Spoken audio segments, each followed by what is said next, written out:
ไปไหนหมดเลยครับทุกคนทุกท่านประนมมือครับ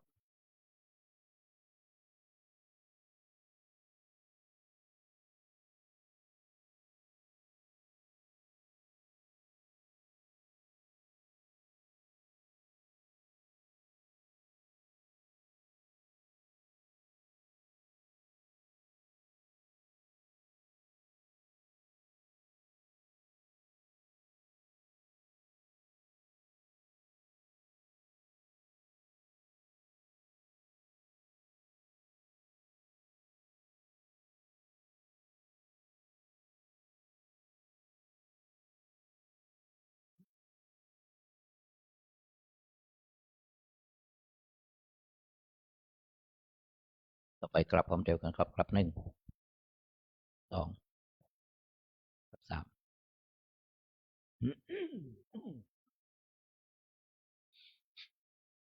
คนโตเทวตาโยดุลเทวบุตรเทวดาเจ้าตั้งหลายมวลหมู่อันสาธิตอยู่กู้แดนเมืองอันรักษาอย่างแม่น้ำและฝ่ายเมืองอันเมฤทธิเลียงองค์อาจอันรักษาอย่างพระพุทธบาทพระธาตุและเจดีย์แต่เดิมมีว่าไว้อันอยู่จิมไกลนิรันตีพระหากตั้งไว้สืบมามีทั้งกลุ่มพันและกลุ่มเพยืนแตบตาตีตาวาลาลูกาจาดเทวตาอันโยวิมันคงขีดดาวดันโดยโดกาซาเวหาโหนภายแผ่เฮอเซิงบนตาจาตูโลกเต้าสี่องค์การจอมซึ่งเจ้าพระอินตานบแนวน้อมจุนตามปาสาคายปองแก้วพอเล็งโดแผ่วลอดนักน้ำลมจุ่มโปไปตามไตตังนางนัดทายแม่ทอลานเนอันรักษาอย่างปาทาเวเพื่อนแผ่นกวางแห่งพระโสธาขอตั้งโจรต้านต่างหลายจุงมาผาตาอานุโมทนาโจมชื่นยาวถึงบนตาแถมเตรียมมันเลเทโดนสาทานพระโคดมแฝงไฟเฝ้านิลันดรผู้ข้าขอหยอกรนบนิ้วต่างวางเกี้ยวกับวันตาขออังเจิดท่านต่างหลายจงมาผาตาอนุโมทนาจิมโมลาสถาผู้ข้าต่างหลายที่ได้มาทำบนเฮือตานใดที่ข้ากาละวันเนนันจงจักมีเจียงแต่เดเลโยสันนิสิโนวะละโปธิโมเลมลังสาเสนังมหานติงวิจัยโยสัมโปธิมาการจริงอนันตัญญาโนโยโลกุตตโมตังปันนามามิพุทธังตังปันนามามิธรรมังตังปันนามามิสังฆังสาธุสาโทโอกาสาพันเตข้าแด่พระแก้วเจ้าทั้งสามและพระปัญญาราตันนาภาคแก้วเจ้าตั้งหาจำพวกอันสถิตสามดานอยู่วัดวาอารามสถานดินเนเป็นตนเป็นกาวเป็นประธานและสถิตสามลานจูจันวาตาว่าติงสาภาคกาพมสวรรค์กัตเตวาโลกและอันสถิตสามลานอยู่เนือนาจมโปจูที่จูแห่งจูโตนจูพระองค์วันนี้ก็หากเป็นวันเดตีถีอันวิเศษเหตุว่าเดือน5เหนือแรม8ค่ำก็ได้มาจูจอดรอเติงเถอยมูลาสถาผู้คาต่างหลายจู้หอจูงานจู้ผู้จู้คนจู้ใหญ่น้อยใจยิงก็จริงได้ปากันมาสานงคงควายตกแต่งแปลงผอมน้อมนำมายังตุปาบูผาลาจาดวงดอกข้าวตอกดอกไม้ไฟเตียนและโอตานนพัตตาหารและน้ำสารตั้งหลายตั้งมวลปุ่งเน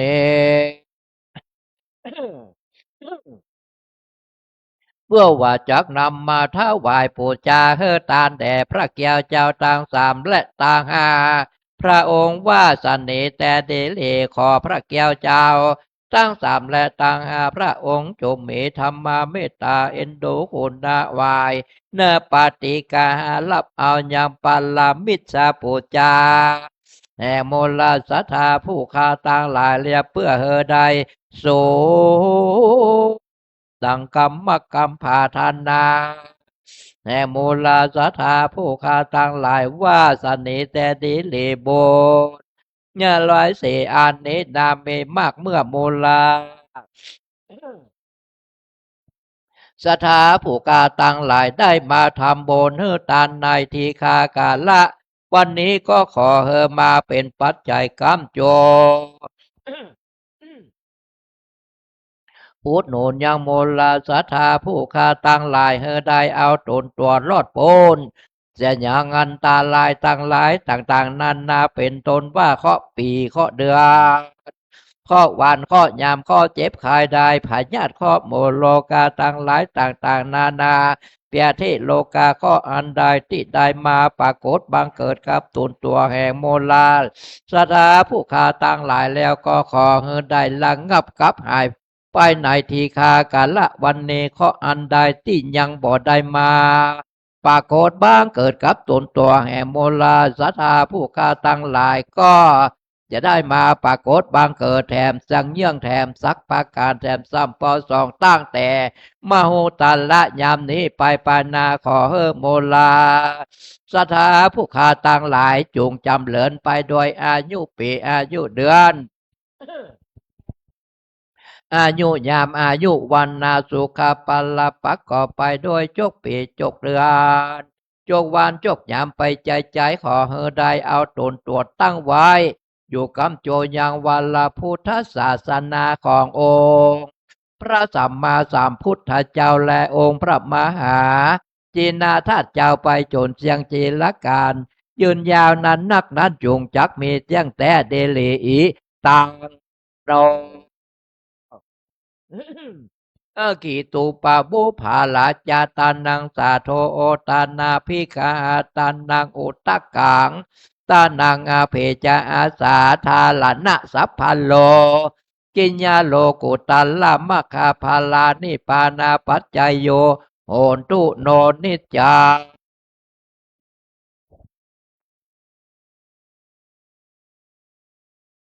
อิมินา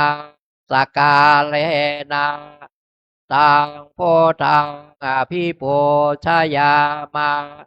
อิมินาสกาเลนะตังธรรมังอภิโปชายามาอิมินาสกาเลนะตังสังฆังอภิโปชายามาอะระหังสัมมาสัมพุทโธภะคะวาโพธังภะคะวันตังอภิวาเทมิสวากขาโตภะคะวะตาธัมโมธัมมังนามัสสามิสุปฏิปันโนภะคะวะโตวะกะสังโฆสังฆังนะมามิอันธรรมยังพุทธัสสะภะคะวะโตบุพภาคานามะกาลังกะโลมาเสขาวาโตละหะโตสัมมา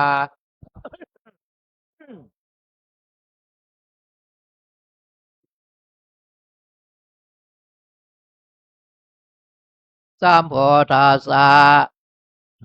โมตัสสะภะคะวะโตละหะโตมังสัมพุทธัสสะหัตถมยังพุทธาภิทุติงกะโลมะเสเออะระหังสัมมา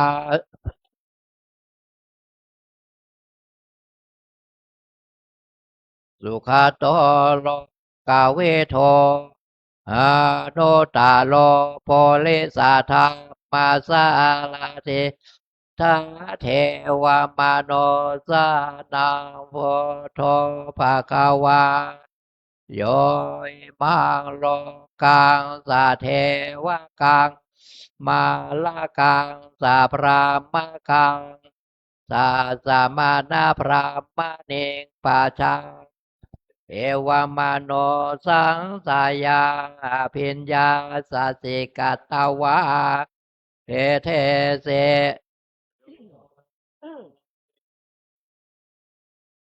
กันรยานางมาเชกันรยานางปาลิโย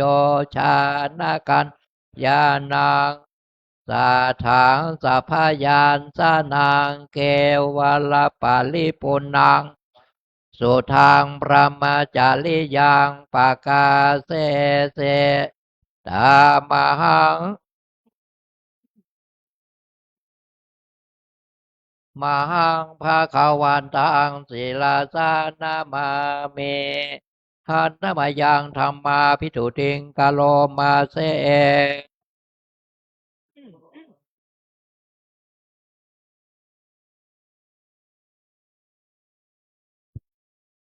กาเลโกเอปัสสิโกโอปานายิโกปัจจตังเวทิตาโพเวนโยเอธรรมหังธรรมังปุชยามิ มหังธัมมังศิลาสานามามิหันธมยังสังฆาภิทุติงกะโลมาเสเอ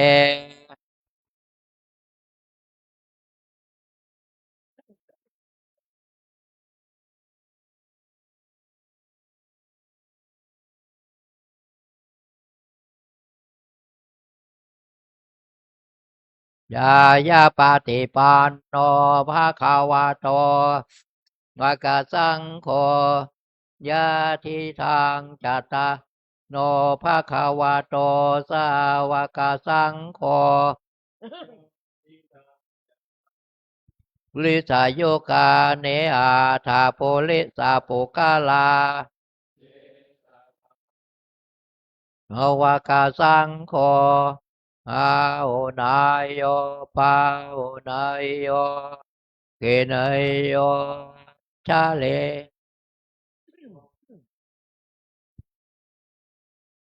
ตังโลกาสาธรรมหังสังฆังอภิปูอเมตตามหังสังฆังศิลาสานามามินะโมตัสสะภะคะวะโตอะระสัมมาสัมพุทธัสสะนะโมตัสสะภะคะวะโตสะนะโมตัสสะภะคะวะโตอะระโตสัมพุทธัสสะพุทธังสรณังคัจฉามิธัมมังนังคัสสามิสังฆังสรณังคัสสามิทุติยม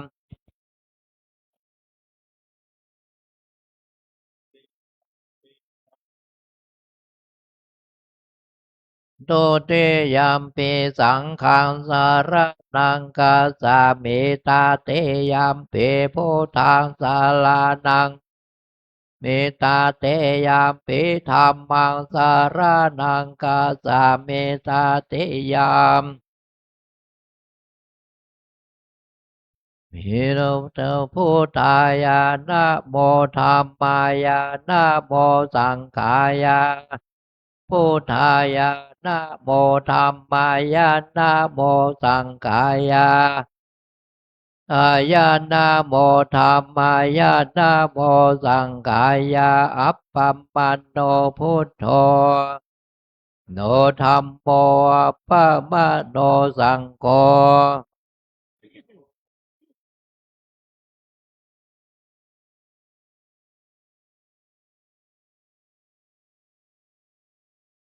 มโนธัมโมอัปปมโนสังโฆ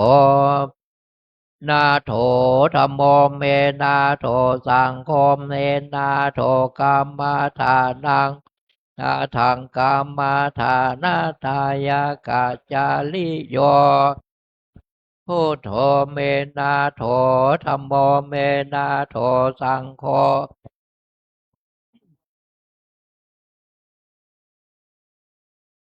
ตายากาจาลิโยเมนาโถเมนาโถธัมโมเมนาโถสังโฆเมนาโถกัมมาทา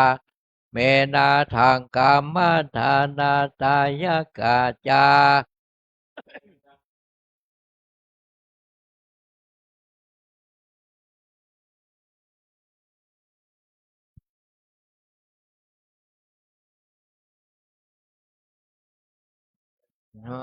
ปันเตพุทธาโนสาเทกามาทานัง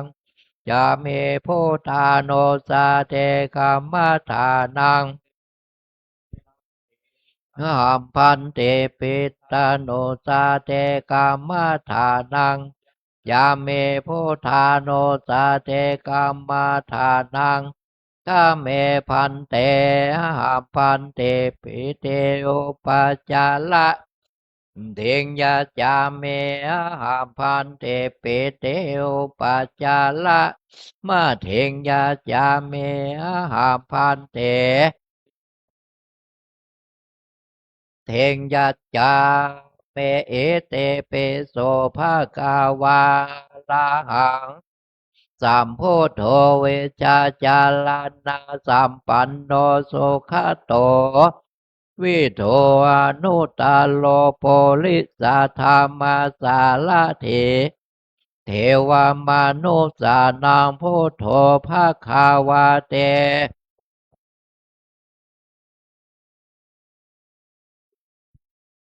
กาลิโกเอปัสสิโกโอปานายิโกปัจจตังเวทิตัพโพสุปฏิปันโนภาคาวะโตสาวกสังโฆสุปฏิปันโนโตสาวกสังโฆ โตสาวกสังโฆสามิเจปาติปันโนภะคะวะโตก็สังโฆยะทิทางจตาลิโพลิสายโยคาเน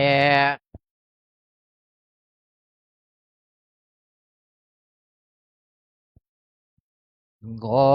หุนายโยปาหุนายโยทักขินายโยอัญชเลกาลานิโยลังปุญญเกตังโลกัสสาเทอาเทเอมาสามิง เกสาโลมานาคาทันตาตาโจมังสังนาโลเทยังวังกังอันทายังยากานังกินโลมากังเปหากังปะภาสังทาลิยังกาเลสังเปตังเสมังปุโปโลยตังเสโทเมโทอาโซ โลเสงคานิกาลาสิกามุตังมัทธาเกมัทธาโลคันเตสิสาการลังอายังอัตตาภาวะนิจจังทุกขังอนัตตาอสุเจอิมังกัมมัฏฐานังปุณณภาวเตจิลังวาตายังกายโย สุโธอาเปตาเวนยานโนนิลาตังวกาเลงคาลังปัทธาเวโปธาโตเตโสธาโตวายโยธาโตโลภขันโทเวทนาขันโทโทสังขาราขันโทเวนญาณขันโทปัญจขันโทอาสัตตา สังขาราอนิจจาทุกขาอนัตตาวิปาลินามธรรมานิจจาวาตายะธรรมเมโนปัสสิตาวานิโลชันเตเตสังโวปัสสะโมสุโขนัมะโลปังกายเทนานิจังวัตานิปานานัมะโลปังทุกขังพายาเทนาสุขัง จะสาลากาเทนาสาลังวาตานิปานานนามะโลปังอานิจจานามะโลปังทุกขังปังอานิจจังวาตานิปานังสาลังวาตานิปานังนางปะปานังปะลามังสุขัง สาธุตานะปาลาเมสัมปันโนตานะตานาปาลามาตาปาลาเมสัมปันโนตามุทิตาอุเบกขาปาลาเมสัมปันโนอิติปิโสศีลาปาลาเมสัมปันโนศีลาอุปปาลาเมสัมปันโนปันโนเมตตาไมเตกาโลนามุทิตาอุเบกขาปาลาเมสัมปันติปิโสภาคาวาเนคขมมาปาลาเมสัมปันโนเนคขมมาอุปปาลาเมปาลาเมสัมปันโนเมตตาทิตาอุเบกขาปาลาเมสัมปันโนอิติปิโสภะคะวาปัญญาปาลาเมสัมญาปาลาเมสัมปันโนปัญญาปาลามัตตาปาลาเมสัมปันโนเตกาโลนาโมทิตาอุเบกขาปาลาเมสัมปันโนวิเลญาปาลาเมสัมปันโนเวเลญาอุปปาลาเมสัมปันโนปาลามาตาปาลาเมสัมปันโน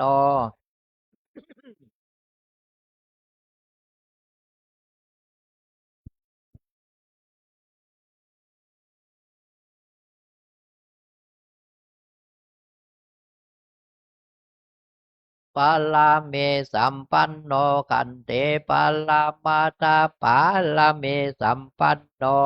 ตานะโมทิตาอุเบกขาปาลาเมสัมปันติปิโสภะคะวาสัจจปาลาเมสัมปันโนสัจจอุปปา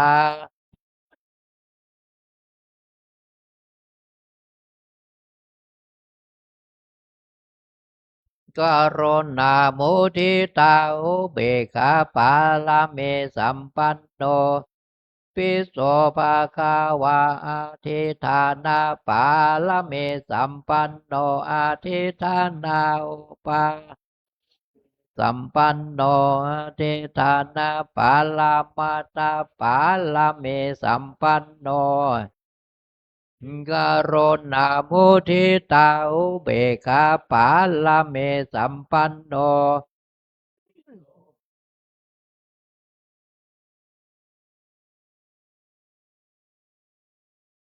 เมสัมปันโนเมตตาปาลามาตาปาลาเมสัมปันโนเมตตามุทิตาอุเบกขาปาลาเมสัมปันติปิโสภะคะวาอุเบกขาปาลาเมสัมปันโน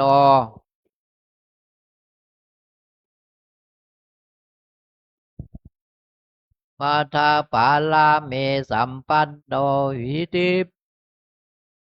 นาโกเทตาอุเบกขาปาลาเมสัมปันโน ปิโสภะคะวาทัสสะปาลาเมสัมปันโนทัสสะลาเมสัมปันโนทัสสะปาลามาทาปาลาเมเมตตาให้เตกาโลนาโมทิตาอุเบกขา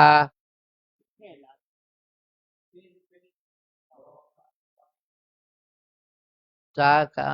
เมสัมปันโนสัมมาเทนสาอุปปาลาเมสัมปันโนสัมมาเทนสา มาตาปาลาเมสัมปันโนเมตตามุทิตาอุเบกขาปาลาเมสัมปันโนวิโสภะคะวา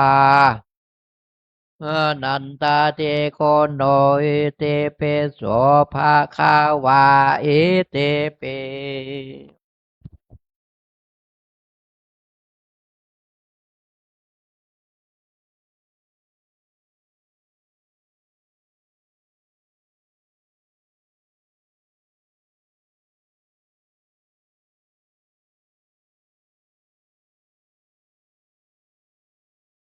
คนพนมมือครับ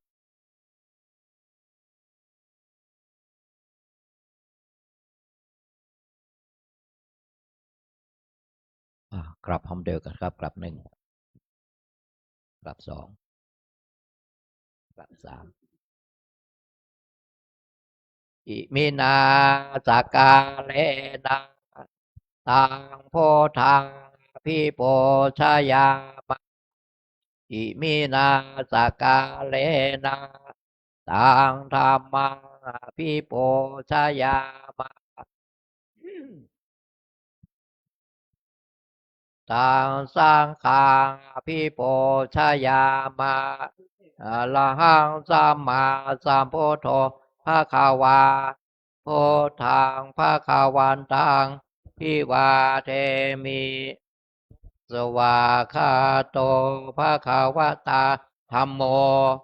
ธัมมังนามัสสามิสุปฏิปันโนภะคะวะโตวากสังโฆสังฆังนามามิครับต่อไปขอเชิญคณะศรัทธาทั้งหลายกับท่านเจ้าคุณทั้งสององค์ครับกับหนึ่งกับสองกับสาม มะยังพันเตเตสาละเอนาสาหะปัญจศีลานิยาจามาตุเตยามเปมะยังพันเตเตสาละเนนะสาหะปัญจศีลานิยาจามาตาเตยามปิมะยังพันเตติสาละเนนะสาหะปัญจศีลานิยาจามานะโมตัสสะภะคะวะโตอะระหะโตสัมมาสัมพุทธัสสะนะโมตัสสะภะคะวะโตอะระหะโตสัมมาสัมพุทธัสสะนะโมตัสสะภะคะวะโตอะระหะโตสัมมาสัมพุทธัสสะนะโมตัสสะภะคะวะโตอะระโตสัมมาสัมพุทธัสสะนะโมตัสสะภะคะวะโตอะโตสัมมาสัมพุทธัสสะนะโมตัสสะภะคะวะโตอะระโตสัมมาสัมพุทธัสสะพุทธังสรณังคัจฉามิ พุทธังสรณังคัจฉามิ ธัมมังสรณังคัจฉามิ ธัมมังสรณังคัจฉามิ สังฆังสรณังคัจฉามิ สังฆังสรณังคัจฉามิ ตุติยัมปิพุทธังสรณังคัจฉามิ โตเตยัมเปโพธังสารนังคัจฉามิ ตุติยัมปิธัมมังสรณังคัจฉามิ โตเตยัมเปธัมมังสารนังคัจฉามิ ตุติยัมปิสังฆังสารนังคัจฉามิ โตเตยัมปิสังฆังสารนังคัจฉามิ ตติยัมปิพุทธังสารนังคัจฉามิ ตาติยัมเปโพธังสารนังคัจฉามิ ตติยัมปิธัมมังสารนังคัจฉามิ ตาติยัมเปธัมมังสารนังคัจฉามิ ตติยัมปิสังฆังสารนังคัจฉามิ ตาติยัมปิสังฆังสารนังคัจฉามิ ปานาติปาตาเวระมณีเสขาปะตังสมาธิยามิ ปานาเทปาตังเวลมณีสิกขาปะตังสมาธิยามิ อตินนาตานาเวระมณี เสขาปะตังสมาธิยามิ ตินนาตานาเวรมณีสิกขาปะตังสมาธิยามิ กาเมสุมิจฉาจาราเวระมณีสิกขาปะตังสมาธิยามิ กาเมสุมิจฉาจารา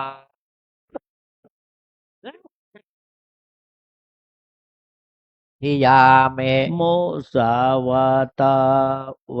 ระมณีสิกขาปะตังสมาธิยามิ มุสาวาทาเวรมณีสิกขาปะตังสมาธิยามิ โสระเมรยามัชฌาปมาตาฐานะเวระมณีสิกขาปะตังสมาธิยามิ สุลาเมรายามาจาปามาตาฐานาเวรมณีสิกขาปะตังสมาธิยา อิ มิ มาเนปัญจสิกขาปตาเนเสเลนะสุขติงยันติ สาธุ เสเลนะโภคะสัมปตา สาธุ เสเลนะนิพพุติงยันติ สาธุ ตัสมาสีลังวิโสทะเย มาปัตติครับต่อไปโยมกบาทครับเด้อสาธุโอกาสาโอตานาเป็นเดปาตังตานานาปัจจายโยโหตุโนเนจาสาธุโอกาสานางนิปานาปัจจายโยโหตุโนเนจาสาธุโอกาสาเป็นเดปาตังตานางนิปานาปัจจายโยโหตุโนเนจา ที่ใส่บาตรก็ใส่บาตรไปวันนี้จะขอนิมนต์พระอาจารย์พงศิษฐ์ได้ขึ้นแสดงพระธรรมเทศนาท่านเป็นนักวาทการนักเทศน์และก็เป็นผู้ที่เสียสละนำทำวัดเย็นตลอดถึงนำเดินเวียนเทียนทุกวันพระ วันนี้ก็จะขอเมตตาท่านอาจารย์พงศิษฐ์ได้ขึ้นแสดงพระธรรมเทศนา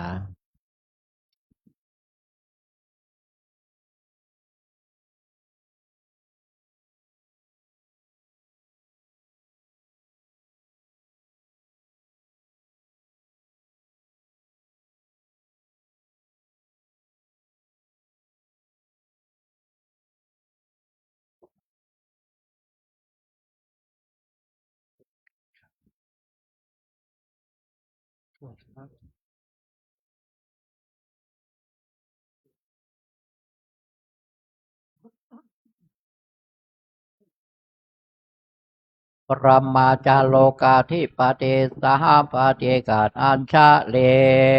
อันทิวลังอัญญาจาธาสันติทาสัตตาปรัชชคาสาติกา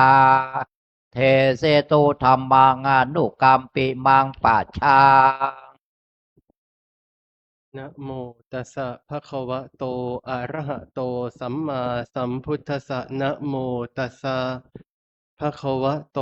อะระหะโตสัมมาสัมพุทธัสสะนะโมตัสสะภะคะวะโตอะระหะโตสัมมาสัมพุทธัสสะขอน้อมถวายสุขโขปุญญสะอุจจโยโอติอีขอน้อมถวายความเคารพนอบนบบูชาคุณ พระเดชพระคุณหลวงปู่พระพรหมมงคล อัคคมหากัมมัฏฐานาจาริยะ ศาสนโสพลสิริบวรวิปัสสนากรรมฐานอาจารย์ พระอาจารย์ผู้ทรงคุณธรรมอันประเสริฐ ขอน้อมถวายความเคารพพระเดชพระคุณหลวงพ่อเจ้าอาวาส หลวงพ่อพระสุวรรณเมธีด็อกเตอร์อธิบดีสงฆ์ในที่แห่งนี้ และผู้ช่วยเจ้าอาวาสทุกรูปท่าน อันมีพระเดชพระคุณพระอมรเวที หลวงพี่พระมหาธวัชชัย หลวงพี่ฉ่ำพระมหามงคลเป็นต้นในโอกาสนี้เจริญสุขสวัสดีไปยังน้องๆสามเณรอุบาสกอุบาสิกาสาธุชนทุกคนทุกท่าน เอามือลงนั่งตามสบาย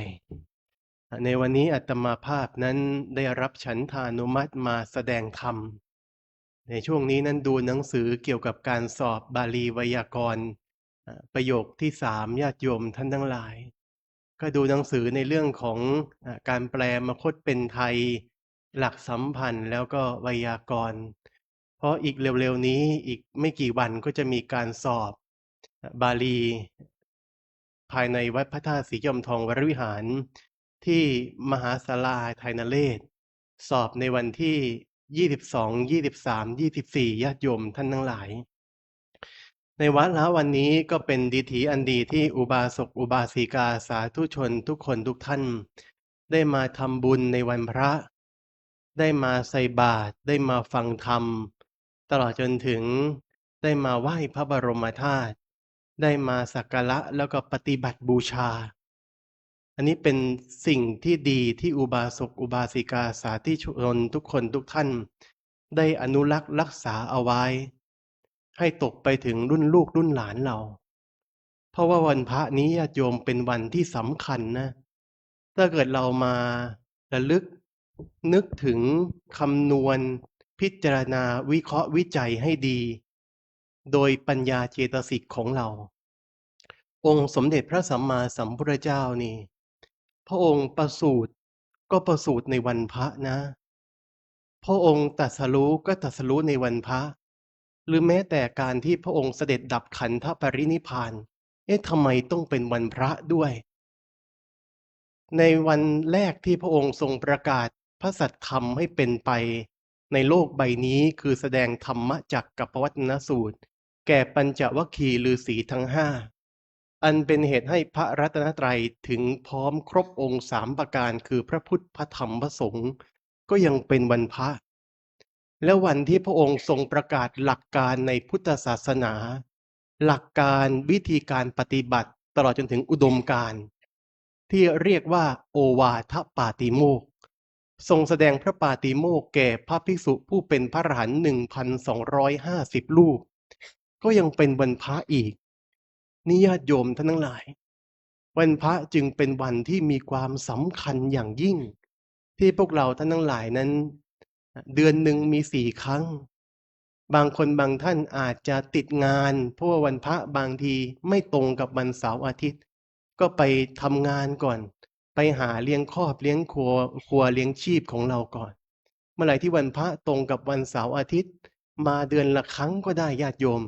ถ้าเกิดว่าธุรกิจหน้าที่การงานเรามันเยอะจริงๆมาสมาทานศีลมาใส่บาตรมาสักการะพระบรมธาตุมานั่งสมาธิสักเล็กๆน้อยๆแล้วก็กลับไปที่บ้านก็ได้อันนี้เพราะว่าวันพระนั้นเป็นวันที่สำคัญอุบาสกอุบาสิกาเป็นวันที่เราท่านทั้งหลายนั้นสมควรที่จะมาเติมบารมีให้แก่ตนเองสร้างสะสมบุญให้แก่ตนเองเหมือนพระบาลีที่อาตมาภาพยกขึ้นไว้เป็นนิเขปบทว่าสุขโขปุญญสะอุจโยอุจโยก็แปลว่าการสั่งสมปุญญสะซึ่งบุญสุขโขนี่คือนำสุขมาให้ถ้าเกิดเป็นการแปลโดยนักบาลีก็จะขึ้นโหติมาด้วยถ้าเกิดเป็นการสัมพันธ์ก็คือปุญญสะนี่เป็นฉัตถีวิภัตแต่หักฉัตถีเป็นทุติยาเรียกว่าถ้าสัมพันธ์ก็คือฉัตถีกัมมะในอุจโย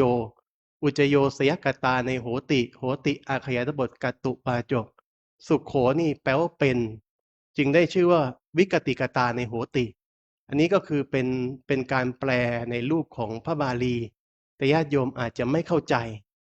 แต่ถ้าเกิดว่าบทบาลีบทนี้แปลให้เข้าใจง่ายๆก็คือการสั่งสมบุญสั่งสมบารมีเหมือนที่โยมท่านทั้งหลายนั้นมาทำนี่แหละเป็นเหตุนำสุขมาให้ทั้งในโลกนี้และโลกหน้าญาติโยมท่านทั้งหลายเหมือนที่พ่อหนานพาเราสวด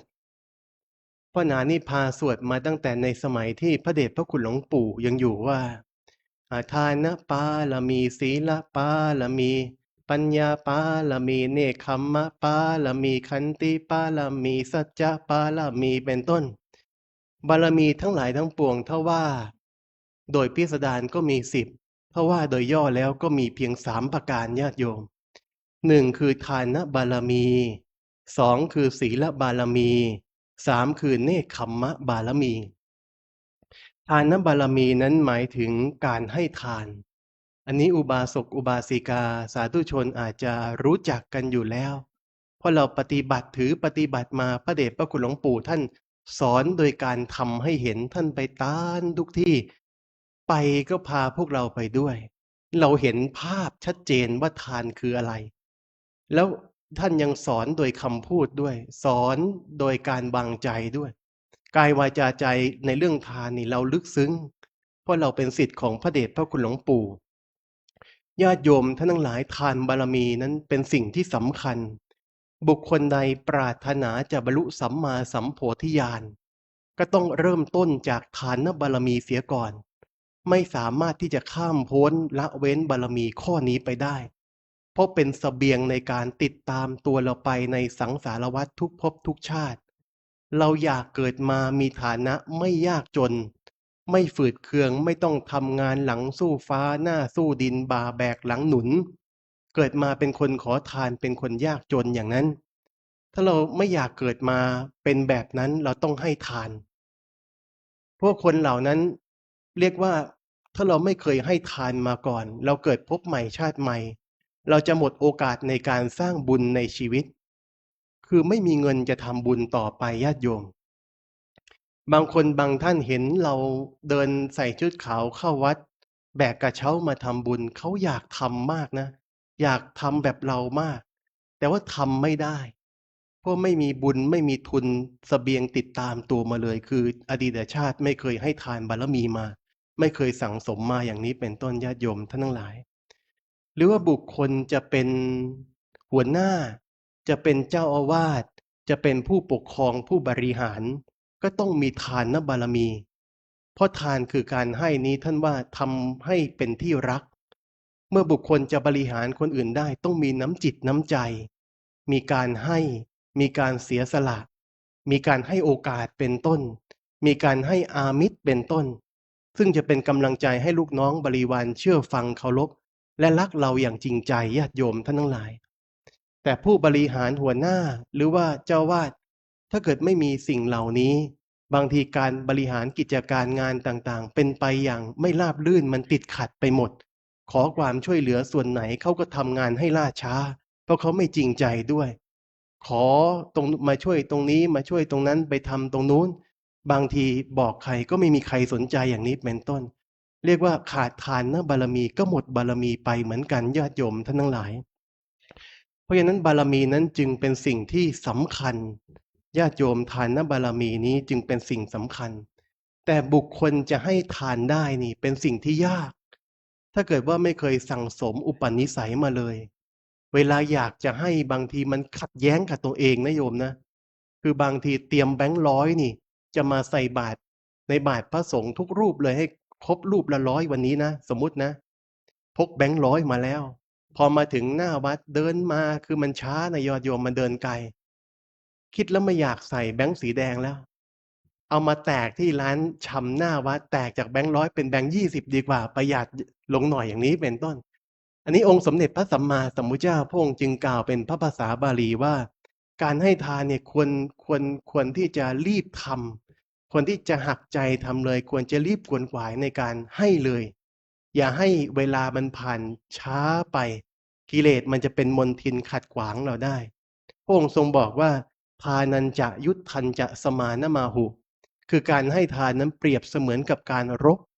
คือรบกับกิเลสในใจของเรารบกับความตณีทีเหนียวในใจของเราอยู่ตลอดเวลาว่าเราจะสละได้หรือสละไม่ได้นะญาติโยมนะแล้วการให้ทานนั้นก็ถือว่าเป็นบันไดของสวรรค์เหมือนที่พระองค์ทรงกล่าวว่าทานังสักขสะโสปานังคือทานนั้นเป็นบันไดไปสู่สวรรค์บุคคลที่มีทานแล้วเมื่อให้ทานเป็นสม่ำเสมอตลอดชีวิตแล้วพอ ตราบจนถึงเวลาจะตายลงระลึกถึงคุณความดีคือการให้ที่ตนเองเสียสละมาตลอดชีวิตก็เป็นเหตุให้จิตสุดท้ายนั้นนำพาไปสู่สวรรค์ได้ญาติโยมท่านทั้งหลายอีกประการหนึ่งคือทานนั้นท่านยังถือว่าเป็นการรักษาตนเองบุคคลที่ให้ทานบ่อยๆชื่อว่าเป็นการรักษาตนเองรักษาตนเองในที่นี้คือรักษาตนเองไม่ให้ตกไปสู่ในโลกที่ชั่วคือตกไปสู่อบายภูมิทุกขติวินิบาตนรกเป็นต้นด้วยการหมั่นให้ทานหมั่นเสียสละหมั่นจาคะสม่ำเสมออย่างนี้เป็นต้นญาติโยมทั้งหลายแล้วทานนั้นท่านยังถือว่าเป็นสิ่งที่รวบรวมบุคคลที่ให้ทานนะเป็นสิ่งที่รวบรวมเอาไว้ซึ่งคุณงามความดีทั้งหลายทั้งปวงเรียกว่าเมื่อเราเกิดมาเป็นมนุษย์แล้วเราไม่ควรทำโอกาสในการที่เราได้มาพบเจอพระสัทธรรมได้เกิดมาเป็นมนุษย์ให้สูญเสียไปเราได้อัตภาพในความเป็นมนุษย์เราควรรวบรวมเอาไว้ให้ได้มากที่สุดไม่ว่าจะเป็นบุญจากการให้ทานบุญจากการรักษาศีลบุญจากการภาวนาสิ่งเหล่านี้เราควรรวบรวมเราควรขวนขวายในเราควรกระทำบำเพ็ญเอาไว้ให้ดีที่สุดและมากที่สุดในชีวิตของความเป็นมนุษย์นี้ญาติโยมท่านทั้งหลายเพราะการให้ทานนั้นเป็นสิ่งที่แปลว่ารวบรวมก็ได้เหมือนในธรรมบทเรื่องหนึ่งญาติโยมท่านทั้งหลายเรื่องของพระจุลนาคเถระซึ่งท่านเกิดมาแล้วนี่ท่านมีศรัทธาในการออกบวชในพุทธศาสนาแต่ว่าท่านไปอยู่ในบวชอยู่ในชนบทที่มันทุรกันดารห่างไกลจากพระสัทธรรมคำสอนขององค์สมเด็จพระสัมมาสัมพุทธเจ้าญาติโยมไม่ค่อยรู้จักธรรมะจึงไม่ค่อยใส่บาตรเวลาท่านบิณฑบาตอาหารที่ท่านได้รับมาได้ขบได้ฉันก็ฝืดเคืองบิณฑบาตไม่ค่อยได้แต่มีอยู่มาวันหนึ่งคือท่านบิณฑบาตแล้วท่านได้รับอาหารมาพอดิบพอดีในการฉันอิ่มหนึ่งมื้อพอท่านบิณฑบาตเสร็จมาแล้วท่านก็กลับมาฉันที่กุฏิของท่านฉันแต่พออิ่มพอดีระหว่างทางที่ท่านกำลังจะออกเปิดประตูกุฏิออกไปเดินจงกรมนั้นปรากฏว่าท่านเห็นแม่สุนัขตัวหนึ่งผอมโซมากผอมจนเหลือแต่ซี่โครงหิวโซมากปรากฏว่าแม่สุนัขนั้นคลอดลูกออกมาญาติโยมท่านทั้งหลายแล้วท่านก็เห็นกิริยาอาการของมันว่ามันเห็นลูกเป็นก้อนเนื้อแดงๆคาบแล้วก็วางคาบแล้วก็วางมีกิริยาเหมือนกับกำลังจะกินลูกตัวเองอย่างนั้นพอท่านเห็นแบบนั้นท่านเกิดจิตเมตตาการุณในแม่สุนัขตัวนี้คิดในใจว่าถ้าเกิดเราไม่หาอาหารมาให้มันทันนี่มันต้องกินลูกตัวเองเป็นอย่างแน่เป็นแน่ๆท่านมองไปทางซ้ายมองไปทางขวาคิดหน้าคิดหลังแล้วไม่เห็นอาหารที่ไหนท่านจึงเอามือของท่านเนี่ยล้วงคอของท่านแล้วก็อ้วกออกมาแล้วก็เอาอ้วกของท่านเนี่ยไปให้แม่สุนัขกินพอแม่สุนัขนั้นได้กินอิ่มจึงไม่กินลูกของตัวเองในญาติโยมท่านทั้งหลายกิริยาการของท่านที่ท่านเสียสละอย่างนี้เป็นเหตุให้เทวดาที่อยู่ในอารามอาวาสเป็นเหตุให้เทวดาทั้งหลายทั้งปวงที่เห็นนี่บรรลือเสียหน้าต่อกันจากเทวดาที่อยู่ในวัดในวาของท่านก็บรรลือเสียหน้าไปสู่เทวดาที่อยู่บนอากาศอยู่บนต้นไม้ก่อนลุกขเทวดาสูงขึ้นมาหน่อยแล้วก็พูดเทวดาเขาก็พูดคุยกันไปต่อถึงอากาสาเทวดาคือ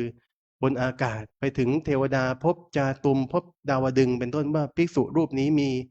มีธรรมอย่างนี้มีจิตใจเมตตาการุณอย่างนี้เหล่าเทวดาทั้งหลายทั้งปวงนั้นจึงมาปกปักรักษาท่านพอวันรุ่งขึ้นท่านออกมาบิณฑบาตเทวดาทั้งหลายทั้งปวงนั้นก็ไปดลใจไพร่ฟ้าชาวประชาให้มีจิตใจอ่อนโยนแล้วก็มาใส่บาตรท่านไม่นานพระจุลนาคเถระผู้นี้ก็เป็นผู้ที่มากไปด้วยเอกลาภคือมีลาภสักการะมากแล้วก็พอท่านมีลาภสักการะมากท่านได้ฉันอิ่มแต่เพียงพอดีเป็นโภชเนมัตตัญญุตาไม่อิ่มไม่สบายจนเกินไปท่านก็เดินจงกรมนั่งสมาธิไม่นานท่านก็ได้บรรลุเป็นพระอรหันต์ญาติโยมท่านทั้งหลายแล้วก็มีลูกศิษย์ลูกหามากลาภสักการะที่ท่านได้มาท่านก็จุนเจือให้กับลูกศิษย์ลูกหาของท่านมีวันหนึ่งคือลูกศิษย์ลูกหาของท่านนั้นปรารถนาที่จะไปสักการะพระเจดีย์แต่ว่าพระเจดีย์ที่บรรจุอัฐิธาตุของพระสัมมาสัมพุทธเจ้านั้นอยู่หนทางที่ทุรกันดารต้องผ่านป่าดงพงไพร ในดงนั้นก็มีสัตว์มีพิษมีโจรมากก็คิดว่าถ้าเราจะไปกันเองก็อาจจะไม่ได้ลาภสักการะคิดว่าใครจะมาใส่บาตรเราสัตว์มีพิษก็เยอะมีโอกาสโดนงูกัดอย่างนี้เป็นต้นแต่ถ้าเกิดเรานิมนต์อาจารย์ของเราไปด้วยอาจารย์ของเรานี่มีศีลบริสุทธิ์มีศีลอันงามเมื่อไปด้วยแล้วนี่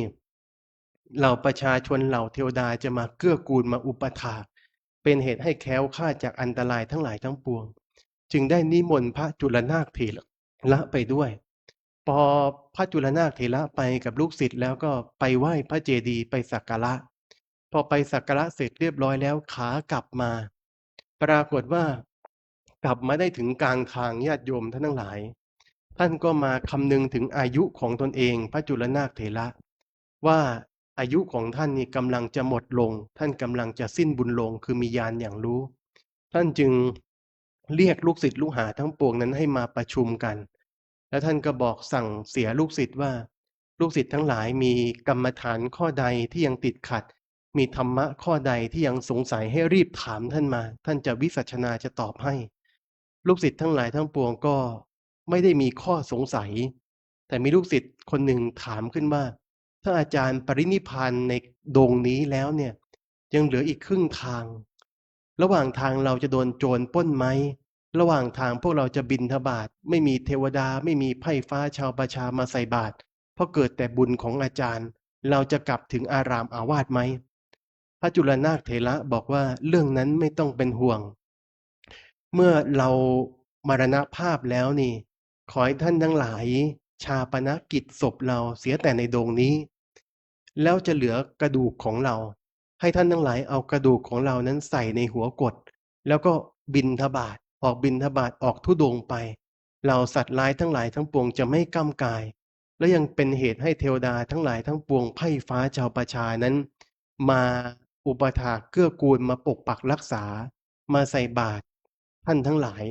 แล้วก็คุ้มครองให้ท่านทั้งหลายนั้นถึงอารามอาวาสถึงวัดโดยสวัสดิภาพอันนี้ญาติโยมจะเห็นได้ว่าบุญบารมีของคนที่มีบุญจากการให้ทานมีบุญจากการสั่งสมบารมีในเรื่องของทานนั้นบริบูรณ์อย่างนี้แล้วนี่เป็นเหตุให้เป็นที่รักจริงๆเป็นเหตุให้เป็นที่รักของเทวดามนุษย์ทั้งหลายทั้งปวงก็รักใคร่องค์สมเด็จพระสัมมาสัมพุทธเจ้าพระองค์จึงทรงตรัสว่าทัทธมาโนปิโยโหติคือผู้ให้นั้นย่อมเป็นที่รักอย่างนี้ญาติโยมทั้งหลายแม้เหลือแต่กระดูกแล้วยังเป็นเหตุให้ไพร่ฟ้าชาวประชาเทวดาทั้งหลายทั้งปวงนั้นตามคุ้มครองยังอัฐิธาตุของท่านนะอันนี้ให้เราท่านทั้งหลายนั้นคำนึงถึงข้อนี้แล้วก็อีกเรื่องหนึ่งเรื่องของพระนางมัลลิกาญาติโยมท่านทั้งหลายที่ท่านรวบรวมบารมีในเรื่องของทานของท่านให้เต็มบริบูรณ์ในองค์สมเด็จพระสัมมาสัมพุทธเจ้าคือนางมัลลิกาเมื่อก่อนโน้นนั้นเป็นคนที่ยากจนข้นแค้นอนาถาเป็นหญิงที่ทำไร่ไถนาดูแลบิดามารดาอย่างดีญาติโยม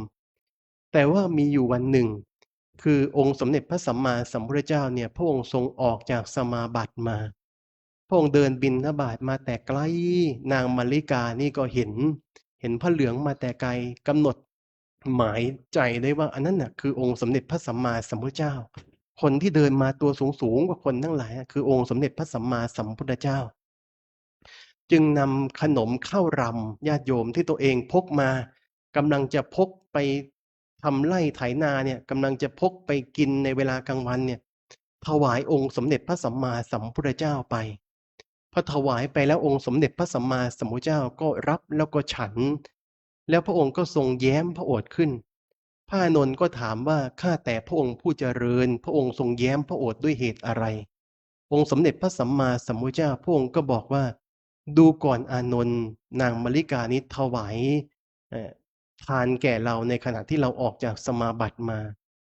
ในวันนี้นั่นเองนางจะได้เป็นแม่ของแผ่นดินจะได้เป็นพระมารดาของแผ่นดินแคว้นโกศลนี้พระอานนท์ก็สงสัยว่า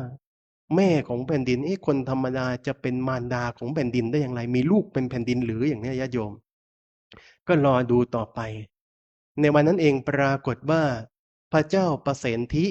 เป็นพระราชาของแคว้นโกศลไปรบทัพกับพระเจ้าอาชาติศัตรู เกิดแตกทัพแพ้มาแล้วก็หนีแตกกองทัพแตกกระสานซ่านเซนมา ปรากฏว่าผ่านมาทางที่เป็นไร่นาของนางมาริกา เห็นนางมาริกากำลังเก็บผักหาบฟืนตักน้ำอยู่ ก็ไปขอน้ำกิน พอได้รับน้ำจากมือนางมาริการู้สึกซาบซึ้งในจิตใจ ก็ถามว่าเธอมีสามีหรือยังนางมาริกาก็บอกว่ายังไม่มีพระองค์จึงหาบนางขึ้นม้าแล้วก็ไปสู่ขอนางกับพ่อกับแม่ แล้วก็แต่งตั้งให้เป็นอัครมเหสีเป็นพระมารดาของแผ่นดินในแคว้นโกศลในวันนั้นเองญาติโยมทั้งหลายเพราะพระนางมีคุณกับพระเจ้าประเสนที่โกศลคือให้น้ำกับพระองค์ในขณะที่พระองค์กำลังกระหายน้ำมากจากการไปรบทัพจับศึกมาอันนี้คือทานบารมีหากบุคคลรวบรวมสั่งสมให้เต็มให้บริบูรณ์ดีแล้วหากทานนั้นส่งผลอย่างนี้ญาติโยมท่านทั้งหลายบางคนบางท่านอาจจะไม่ได้ส่งผลแบบในสมัยพุทธกาลแบบในธรรมบททันทีแต่ญาติโยมลองสังเกตดูดีๆว่าหากเราใส่บาตรพระเจ้าพระสงฆ์บ่อยๆหากเรามีการเสียสละจาคะบ่อยๆหากเราให้ทานบ่อยๆให้ทานเป็นอาจินให้ทานเป็นนิดการทำมาหากินของเรานี่ส่วนมากจะไม่ฝืดเคืองนะญาติโยมนะแม้จะไม่ได้รวยเป็นเศรษฐีข้าบดีในทันทีแต่การทำมาหากินของเรามันมีโชคมีลาภมาเรื่อยๆมีช่องทางมีลู่ทางในการได้เงินได้ทรัพย์มาต่อยอดทำบุญไปเรื่อยๆให้โยมลองสังเกตดูดีๆอันนี้เขาเรียกว่าทานนั้นส่งผลเหมือนกับน้ำซึมบ่อทรายคือยิ่งให้ก็ยิ่งมายิ่งให้ก็ยิ่งมาอย่างนี้เป็นต้นญาติโยมทั้งหลายอันนี้เพราะฉะนั้นทานบารมีจึงเป็นสิ่งที่สำคัญประการที่สองคือศีลบารมีญาติโยมท่านทั้งหลายบางทีบางครั้งเราถึงแม้ว่าเราจะผิดศีลไปบ้างเช่นตบยุงหรือบางทีบางครั้งเราต้องสังสรรค์เนาะญาติโยมท่านทั้งหลายจำเป็นที่ต้องพูดเพ้อเจ้อพูดปดพูดคุยสนุกกับเพื่อนๆในวงบ้างหรือบางทีอาจจะมีเรื่องของสุราเมลัยมาเกี่ยวข้องบ้างในการบางครั้งบางคราวอย่างนี้เป็นต้นแต่ว่าถ้าเกิดว่าเรามีเวลาอยู่กับบ้านอยู่กับเรือนมีเวลาเข้าวัดอย่างน้อยเราให้สมาทานศีลไว้ญาติโยมเรารักษาได้บ้างไม่ได้บ้างเราควรสมาทานเอาไว้รักษาได้เพียงครึ่งวันก็ยังดีรักษาได้เพียง10 นาที20 นาทีก็ยังดีให้เรามีใจเป็นศีลไว้ในตลอดทั้งเดือนตลอดทั้งวันอย่างได้เท่าไหร่เอาเท่านั้นตามปัญญาที่เราจะสำรวมระมัดระวังได้เพราะศีลนั้นเป็นสิ่งที่สำคัญในการที่จะทำให้เราอยู่เย็นเป็นสุขญาติโยมศีลนั้นแปลว่าเย็นญาติโยมท่านทั้งหลายแปลว่าเย็นจะเย็นแสงเดือนในฤดูหนาวก็ไม่เย็นเท่ากับแสงของศีลนะญาติโยมหรือว่าจะเย็นด้วยการที่เราอยู่ในห้องแอร์เย็นด้วยพัดลมยี่ห้อดีๆที่เป่าลมเย็นๆให้เราในฤดูร้อนความเย็นของแอร์ความเย็นของพัดลมเหล่านั้นก็เพียงแต่ปรับอุณหภูมิในร่างกายภายนอกของเราให้เย็นได้แต่ความร้อนภายในนี่ความเย็นเหล่านั้นเข้าไม่ถึงถ้าเรายังมีความร้อนจากความโกรธความร้อนจากการวิตกกังวลความร้อนจากการคิดมากเผาผลาญจิตใจของเราอยู่ความร้อนเหล่านี้แก้ไขได้เบื้องต้นด้วยการที่เรารักษาศีลให้บริสุทธิ์จะเป็นเหตุให้เรามั่นใจในตนเองเรามีใจที่เย็นลงด้วยอำนาจของศีลเพราะฉะนั้นศีลนั้นจึงเป็นการปรับธาตุให้กายของเราเย็นด้วยให้ใจของเราเย็นลงด้วยช้าลงด้วยได้นะญาติโยมทั้งหลายถ้าเกิดเรามีใจสำรวมระมัดระวังในศีลเพราะฉะนั้นศีลนั้นท่านจึงแปลว่าเย็นแล้วศีลนั้นท่านยังแปลว่าศีรษะคือศีรษะคนไม่มีศีรษะคนศีรษะขาดก็คือคนมีศีลขาดก็เหมือนกับคนที่มีศีรษะขาดมีหัวขาดไม่สามารถเป็นคนต่อไปได้ข้อนี้นั้นหมายความว่าอย่างไรญาติโยมท่านทั้งหลายคือหมายความว่าหากเราเป็นคนแล้วเราไม่มีศีลเราประทุษร้ายต่อชีวิตของสัตว์อื่นอยู่เป็นนิดเราลักทรัพย์เราประพฤติผิดในกาเมเราพูดปดมดเท็จเราดื่มสุราเมลัยอยู่เป็นนิดไม่มีศีลเลยในแต่ละวันต่อให้ตัวของเราเป็นคนแต่ใจของเราเนี่ยไม่ได้เป็นคนแล้วคือบางทีเราเห็นเป็นคนนะแต่ใจของเขาเนี่ยเป็นเสมือนเปรตแล้ว เรียกว่ามนุษย์สเปรโตคือตัวเป็นคนแต่ใจเป็นเปรตมีแต่ความทยานอยากอยู่ตลอดเวลาหรือบางคนเป็นมนุษย์ติรฉานโนตัวเป็นคนแต่ใจไม่ต่างจากสัตว์เดรัจฉานเลยอย่างนี้เป็นต้นอันนี้เพราะว่าเขาไม่มีศีลเป็นเครื่องคุ้มครองรักษาญาติโยมท่านทั้งหลายเพราะฉะนั้นศีลท่านจึงกล่าวว่าเป็นศีรษะเป็นเหมือนหัวของความเป็นคนนะโยมนะแล้วศีลนั้นท่านยังกล่าวว่าเป็นศีรษะของธรรมด้วยบุคคลใดมีมีศีลขาดก็เป็นเสมือนกับการที่ตัดเศียรของพระธรรมธรรมทั้งหลายทั้งปวงไม่สามารถงอกงามในจิตในใจได้เลยคือถ้าเกิดเรามีศีลอันด่างอันพ่องอันไม่สมบูรณ์แล้วจะไปเจริญสมาธิภาวนาจะไปเจริญวิปัสสนาภาวนาก็ไม่สามารถยังฌานให้เกิดขึ้นได้ไม่สามารถยังวิปัสสนาญาณขั้นต้นเพียงอุทเทพยานเห็นการเกิดดับของรูปของนามก็ไม่สามารถทำให้เกิดขึ้นได้เพราะอะไรเพราะว่าเราตัดเศียรของพระธรรมคือตัดศีลของเราออกไปเสียแล้วญาติโยมท่านทั้งหลาย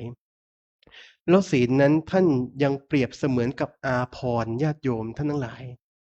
คนเราจะงามได้นี่ต้องมีเครื่องแต่งตัวไก่งามเพราะขนคนงามเพราะแต่งใช่ไหมคนเราจะดูมีสง่าราศีได้นี่บางทีจะออกจากบ้านแต่เช้าเลือกแล้วว่าจะใส่สูทยังไงผูกเน็กไทยังไงให้ไปงานนี้คนเขาสวัสดีคนเขาชื่นชมในเครื่องประดับอาภรณ์ที่เราแต่งไปใส่กระโปรงสีอะไรดีใส่กางเกงยีนยี่ห้ออะไรดีอย่างนี้เป็นต้นใส่นาฬิกายี่ห้อโรเล็กดีไหมอย่างนี้เครื่องประดับต้มหูต่างหูต่างๆต้องตกแต่งยังไงอันนี้เป็นแต่เพียงเครื่องตกแต่งภายนอกเท่านั้นญาติโยมท่านทั้งหลายคือบางทีเราแต่งตัวดีอย่างไรแต่ถ้าเกิดเราไม่มีศีลแล้วนะเป็นคนที่ทุจริตเป็นคนที่อยู่ในมุมมืดใครๆเขาก็รู้ว่าเรามีชื่อเสียงในทางทุจริตในทางคดโกงแม้ออกไปท่ามกลางสังคมประชุมชนแต่งตัวอย่างดีก็ยังไม่พ้นไปจากการนินทาได้นะโยมนะยังไม่พ้นไปจากการนินทาได้เมื่อโดนนินทามันก็หมดสง่าราศีลงใช่ไหมเพราะฉะนั้นกลับกันบางคนนั้นต่อให้เขาแต่งตัวธรรมดาแต่งตัวไม่ได้น่าเกลียดเกินไปแต่ก็ไม่ได้หรูเกินไปแต่เขาเป็นคนมีศีลมีธรรมประจำใจไปไหนใครๆก็รู้ว่าคนเนี้ยเป็นคนมีศีลเป็นคนวัดเป็นคนที่หมั่นอุปถากอุปถัมภ์เป็นคนที่มีศรัทธาในพุทธศาสนาเมื่อใครเขาเห็นหน้าเห็นโง่เฮงแล้วนี่ดูผ่องใสก็เหมือนกับการที่เราประดับเครื่องอาภรณ์ทั้งภายนอกและภายในอันนี้ท่านจึงกล่าวว่าเป็นศีลาภรณ์คือศีลนั้นเป็นอาภรณ์ประดับตกแต่งได้อย่างดีญาติโยมท่านทั้งหลายยิ่งกว่าเครื่องประดับภายนอกทั้งหลายทั้งปวงจะประดับตกแต่งร่างกายของเราไปด้วยไข่มุกไปด้วยแก้วมณีไปด้วยเพชรไปด้วยพลอยด้วยทองหรือใส่นาฬิกาโรเล็กที่ยืมเพื่อนมานะญาติโยมใส่ตั้งแต่ข้อมือไปจนถึงไหล่เลยญาติโยมก็ยังไม่งามเท่ากับคนที่มีศีลและประพฤติในสุจริตธรรมอันนี้คือมันต่างกันอย่างนี้ท่านจึงกล่าวไว้อย่างนี้ว่าเป็นคำกรว่างามนอกนั้นผ่านวัยงามอยู่ไม่เท่าไรก็แก่ได้แต่งามในเพราะใจมีศีลสัตย์เอ่ยงามอยู่ด้วยธรรมไซร้แก่แล้วอย่างงามพรประดับร้อยแพรพันมุ่งแต่งแต่ร่างกายอันเน่านี้โลภโกรธหลงโมหะยังมีอยู่พระพุทธองค์ทรงตรัสชี้เปรียบดังโลงผีแต่งกายภายนอกนั้นตามมีเถิดพ่อแต่งใจให้มีแต่งใจให้มันดีเลิศล้ำยึดศีลธรรมทวีพูนเพิ่มโลกนี้มีธรรมค้ำรอดพ้นทุกเข็ญอันนี้ท่านจึงกล่าวว่าศีลนั้นเป็นอาภรณ์ประดับตกแต่งเราได้ทั้งภายนอกและภายในและเป็นเครื่องประดับอันงามที่สุดอย่างนี้ญาติโยมแล้วศีลนั้นท่านยังกล่าวว่าเป็นมารดาคือศีลนั้นเป็นมารดาผู้ให้กำเนิดธรรมทั้งหลายทั้งปวงที่จะติดตามเรามาในภายหลังคือพระสัทธรรมทั้ง84,000พระธรรมขันธ์ขององค์สมเด็จพระสัมมาสัมพุทธเจ้านั้นไม่ว่าจะเป็นสติปัฏฐานสี่โพชฌงค์7อริยมรรคมีองค์8ไปจนถึงอริยมรรคอริยผลโสดาปัตติมรรคโสดาปัตติผล วิปัสสนาญาณวิชชาสามอภิญญาสี่อภิญญาหกปฏิสัมภิทาญาณสี่จะเกิดขึ้นมาในจิตในใจของเราได้นี่ต้องอาศัยศีลเป็นมารดาอาศัยศีลเป็นบาดฐานทั้งนั้นหากเราไม่มีศีลแล้วสิ่งเหล่านี้ไม่สามารถเกิดขึ้นมาได้ญาติโยมท่านทั้งหลายอันนี้เพราะฉะนั้นศีลบารมีนั้นก็เป็นสิ่งที่สำคัญและประการสุดท้ายก็คือเนกขัมมะบารมีเนกขัมมะบารมีนั้นเป็นบารมีที่พระพุทธเจ้าและพระสาวกทุกๆพระองค์ต้องบำเพ็ญแล้วก็ต้องดำเนินไปเนกขัมมะบารมีก็คือการออกอันประเสริฐอันเป็นเหตุเป็นปัจจัยให้เราได้บรรลุมรรคผลพระนิพพานจริงๆได้บรรลุวิปัสสนาญาณได้บรรลุฌานสมาบัติต่างๆเกิดขึ้นมาได้ก็เพราะว่าเราออกจากกามคุณเรามานุ่งขาวห่มขาวไม่พัวพันไปด้วยเรือนไม่พัวพันไปด้วยความห่วงหาอาทรต่างๆออกจากความฟุ้งซ่านเรียกว่าเป็นการออกอันประเสริฐญาติโยมท่านทั้งหลายท่านกล่าวว่าเนกขัมมะบารมีนี้เปรียบเสมือนกับการออกจากหลุมฐานเพลิงคือบุคคลผู้ที่ตกลงไปในหลุมฐานเพลิงพยายามตะเกียกตะกายออกจากหลุมฐานเพลิงนั้นต้องรีบออกให้เร็วฉันใดเพราะมันร้อนนะญาติโยมนะบุคคลผู้ที่มีบุญวาสนาบารมีมีสติปัญญาก็ควรที่จะออกจากกามคุณออกจากโลกออกจากอารมณ์ที่กำลังทำร้ายจิตใจเราอยู่มีการซึมเศร้ามีความคิดฟุ้งซ่านเป็นต้นเปรียบเสมือนกับบุคคลผู้ที่พยายามตะเกียกตะกายออกจากหลุมฐานเพลิงฉันนั้นเหมือนกันพระพุทธองค์นั้นทรงตัดถึงขนาดนี้แล้วพระองค์ก็ยังตัดอีกว่าเนกขัมมะคือการออกบวชนั้นเปรียบเสมือนกับการออกจากหลุมมูดคูดคือเหมือนกับบุคคลผู้ที่เดินไปแล้วนั้นตกลงในถังส้วมตกลงในหลุมมูดคูดแล้วก็ต้องพยายามตะเกียกตะกายออกจากถังส้วมบุคคลผู้ที่มีสติปัญญามีบารมีก็ควรที่จะหนีออกจากกามคุณหนีออกจากรูปเสียงกลิ่นรสโผฏฐัพพะธรรมารมณ์ที่เป็นอารมณ์ของโลกเปรียบเสมือนกับบุคคลผู้ตะเกียกตะกายออกจากหลุมมูดหลุมคูดอย่างนั้นญาติโยมท่านทั้งหลายหรือว่าบุคคลผู้ที่ตะเกียกตะกายออกจากเรือนที่กำลังถูกไฟไหม้หากเรือนที่เรากำลังอาศัยอยู่นี้ถูกไฟไหม้อยู่เราก็ต้องพยายามรีบหนีออกจากกองไฟให้เร็วฉันใดบุคคลที่มีสติปัญญาพิจารณาเห็นโทษภัยจากสังสารวัฏคือการเวียนว่ายตายเกิดนี้แล้วอยากหลุดพ้นจากสังสารวัฏคือการเวียนว่ายตายเกิดหลุดพ้นจากทุกนี้ก็ต้องพยายามรีบออกจากกรรมคุณรีบออกจากรูปเสียงกลิ่นรสโผฏฐัพพะทั้งหลายทั้งปวงเหล่านั้นรีบถอนตัวเองจากเครื่องร้อยลัดทั้งหลายทั้งปวงให้ไวเหมือนกันอย่างนั้นญาติโยมท่านทั้งหลายเพราะอะไรเพราะว่าการอยู่ครองเรือนนั้นเป็นเสมือนกับการอยู่กับอารมณ์ของโลกเป็นเสมือนกับการอยู่ในกามคุณถือว่าเป็นเครื่องรัดเป็นเครื่องผูกเราเอาไว้ให้ไม่ได้บรรลุคุณธรรมชั้นสูงขึ้นยิ่งขึ้นไปแล้วก็เป็นเครื่องที่ทำจองจำเป็นเครื่องจองจำของหมู่สัตว์เหมือนที่องค์สมเด็จพระสัมมาสัมพุทธเจ้าพระองค์ทรงตรัสเอาไว้ว่าปุตตังคีเวภริยังหัตเถทนังปาเทกล่าวคือมีบุตรห่วงหนึ่งเกี้ยวพันคอทรัพย์ผูกบาทาคอหน่วงไว้ภรยาเยี่ยงอย่างปอรึงรัดมือนาสามห่วงนี้ใครพ้นได้จึงพ้นสงสารอันนี้คือเพราะฉะนั้นการบำเพ็ญเนกขัมมะบารมีในฐานะผู้ที่มาประพฤติปฏิบัติธรรมเพื่อได้บรรลุวิปัสสนาญาณบรรลุสมาธิสมาบัติบรรลุมรรคผลพระนิพพานนั้นจึงเป็นสิ่งที่เราท่านทั้งหลายนั้นต้องตัดความกังวลในสิ่งเหล่านี้ให้ได้ตัดความกังวลคือปริโภธความห่วงหาในหน้าที่การงานในทรัพย์บุตรภรรยาสามีต่างๆอันนี้คือเนกจัดว่าเป็นเนกขัมมะการตัดปริโภธเหล่านี้จัดว่าเป็นการออกเป็นการทำใจของเราให้เป็นเนกขัมมะญาติโยมท่านทั้งหลายองค์สมเด็จพระสัมมาสัมพุทธเจ้าบอกว่าตามธรรมดาของปุถุชนคนที่เรายังต้องทำงานต้องตรากตรำหาเลี้ยงคนนู้นคนนี้อย่างนี้เป็นต้นเราไม่สามารถออกเลยได้คือบางทีมันมีห่วงอยู่ก็ไม่สามารถที่จะประพฤติปฏิบัติให้ก้าวหน้าอย่างเต็มที่ได้ แต่พระองค์ทรงวางหลักวางเวลาเอาไว้อยู่ในหลายๆพระสูตรนะโยมนะจะหาน้อยมากที่จะมาออกบวชแล้วปฏิบัติตั้งแต่เด็กๆตั้งแต่ปฐมวัยแต่พระองค์ทรงบอกว่าวัยที่จะประพฤติปฏิบัติธรรมแล้วจำเป็นที่จะต้องเร่งความเพียรพระองค์ทรงกล่าวเอาไว้ในจักรวัตติสูตรญาติโยมอุปมาคนที่ทำงานหนักที่สุดในผืนแผ่นดินก็คงไม่มีใครทำงานหนักไปเท่าพระราชามหากษัตริย์พระองค์ทรงบอกว่าพระมหากษัตริย์พระองค์ใดนี่ทำงานหนักตลอดทั้งวันได้นอนเพียงแต่น้อยนอนก็นอนไม่ค่อยหลับทำงานหนักจนถึงช่วงมัชชิมวัยแล้วพึงสั่งเรียกว่าช่างตัดผมของตนเองเอาไว้อย่างนี้ว่าเมื่อใดที่เธอเนี่ยเห็นผมของเราเนี่ยงอกเพียงเส้นเดียวให้พึงบอกกับเรา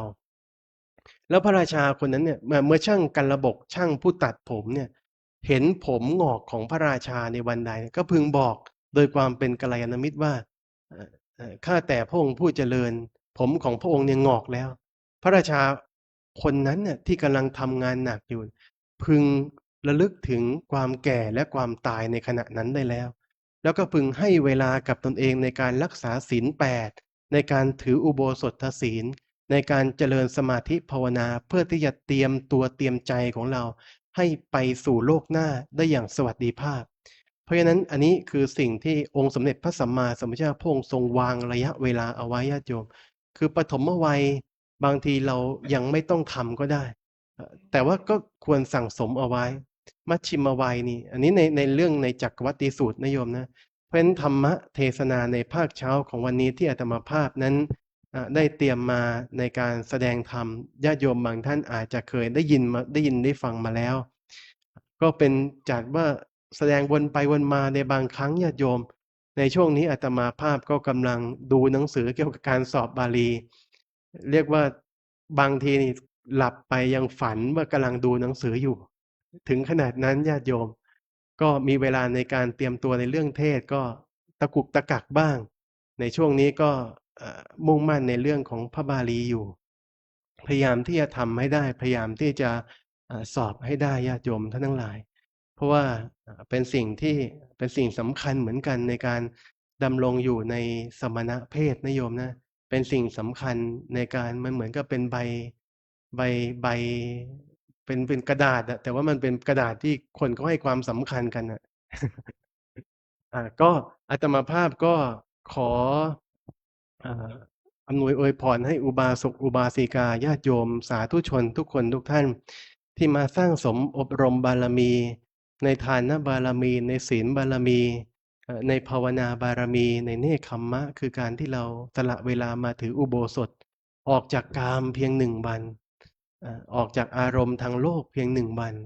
ก็ยังเป็นคุณเป็นประโยชน์เป็นคุณอนันต์ที่จะเป็นอุปนิสัยติดตามตัวเราท่านทั้งหลายไปขอให้บุญนี้จงปกปักรักษาพิทักษ์อุบาสกอุบาสิกาสาธุชนทุกคนทุกท่านให้เจริญสุขสวัสดีทั้งทางโลกและทางธรรมเจริญในอายุวรรณะสุขะพละปฏิภาณธนสรสมบัติธรรมสารสมบัติขอให้มีดวงจิตสถิตมั่นอยู่ในสัจธรรมนำตนให้พ้นทุกข์ประสบสุขอันไพบูรย์กล่าวคือมรรคผลนฤพานต่อไปในอนาคตการอันไม่ช้าไม่นานเบื้องหน้าโน้นเถิดอันตมยังสาธุกลังกะโลมาเสสาธุสาธุสาธุนะโมตัสสะภะคะวะโตอะระหะโตสัมมาสัมพุทธัสสะนะโมตัสสะภะคะวะโตอะระหะโตสัมมาสัมพุทธัสสะนะโมตัสสะภะคะวะโตอะระหะโตสัมมาสัมพุทธัสสะเตเปโสภะคะวะอะระหังสัมมาสัมพุทโธวิชชาจารณะสัมปันโนโสขโตโลกเวโทอนุตตโลสัทธมาสาลาเทสัทธาเทวมนุสานาพุทโธภะคะวะเตสวะคะโต ตถธัมโมสันติเตโกอากาเลโกเอหิปัสเสโกปันนายโกปัจจตังเวทิตาโพวิญโยเหเตสุปฏิปันโนภะคะวะโตสาวกสังโฆสุปฏิปันโนภะคะวะโตสาวกสังโฆยายาปฏิปันโนภะคะวะโตกสังโฆสามิจิปฏิปันโนภะคะวะโตสาวกสังโฆญาติตังยัตตาเลโพเลสโยคาเนอัตตาโพเลสาวกะไลสัพพะคะวะโตสาวกสังโฆอาหุนายโยปาหุนายโยทักขินายโยอัญจเลกะลานิโยอนุตตรบุญญาเกตังโลกัสสาเตมหากัลลโนโกนาทอยหิตายาสัพปะเนนะโพเลตัวปาลาเมสัพพะโตสัมโพเทมตตมังเตนะสัจจวะเจนะโหโตเตชัยมังคลาชยันโตโพธิยาโมเลสักกายานังนันเดวัตโนวัตวะวิชัยโยเอชัยชุชัยมังคเลอัปปลาจิตปลังเกสิเสปดาเวโภคะเลอเวเสเขสาวะพุทธานังอัคคปโตปโมดันติสนักขตังสมังคลังโสภาวะตังโสวะเตตังโสขันโนโสโมหะโตจัสโสเยธาพระมจาเลโสปะทักเขนังกายกัมมังวาจากัมมังปะทักเขนังปะทักเขนังมโนกัมมังปันนิทิเตปะทักเขนังนิกะตวานาลาบันตะเถปะทักขิเน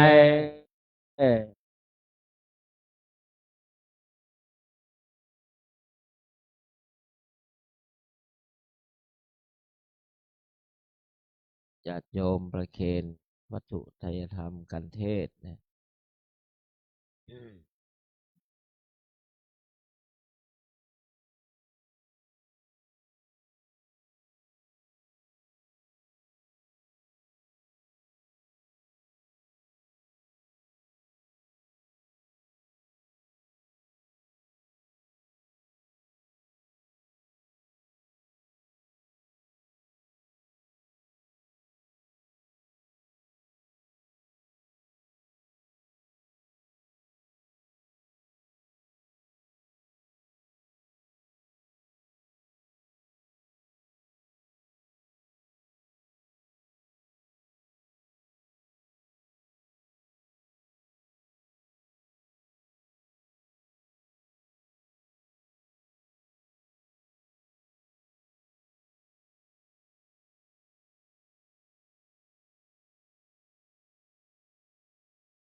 ยะถาวาริวหาปุราปริปุเรนติสาคะลังเอวะเมวะอิโตทินังเปตานังอุปกัปปติอิชิตังปฏิตังตุมหังคิปะเมวะสมิชตุสัพเพปุเรนตุสังกปาจันโทปนะระโสยถามณิโชติระโสยถาสัพพิติโยวิวัชชันตุสัพพะโรโควินัสตุมาเตภวัตวันตรายโยสุขีทีขายุโกภวะ อภิวาทนาสีริสนิจจังบุทธาปจายโนจัตตารโอธรรมาวัฏันติอายุวโนสุขังพระลังสาธุสาธุสาธุกับคณะสัตยาทั้งหลายเจอกันยกกันเข้าแล้วก็บัตรเข้ามาถวายท่านพระคุณเจ้าครับ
พร้อมแล้วก็กำถวายครับนะโมตัสสะภะคะวะโตอะระหะโตสัมมาสัมพุทธัสสะนะโมตัสสะภะคะวะโตอะระหะโตสัมมาสัมพุทธัสสะนะโมตัสสะภะคะวะโตอะระหะโตมาสัมพุทธัสสะว่าพร้อมเด็กนะครับเยมาเนมายังพันเตภัตตาเนสัพพะริวาลาเนภิกขุสังฆสะโอโนชยามะสาธุโนพันเตภิกขุสังโฆอิมาเนภัตตาเนสัพพะริวาลาเนปฏิคันหาตุอัมหากังเทคาลตังตายะสุขายะข้าแต่พระสงฆ์ผู้เจริญข้าพระเจ้าทั้งหลายขอน้อมถวายภัตตาหารพร้อมทั้งบริวารทั้งหลายเหล่านี้แก่พระภิกษุสงฆ์ขอพระภิกษุสงฆ์จงรับภัตตาหารพร้อมทั้งบริวารทั้งหลายเหล่านี้ของข้าพระเจ้าทั้งหลายเพื่อประโยชน์และความสุขความเจริญแก่ข้าพระเจ้าทั้งหลายตลอดกาลนานเทอญ สา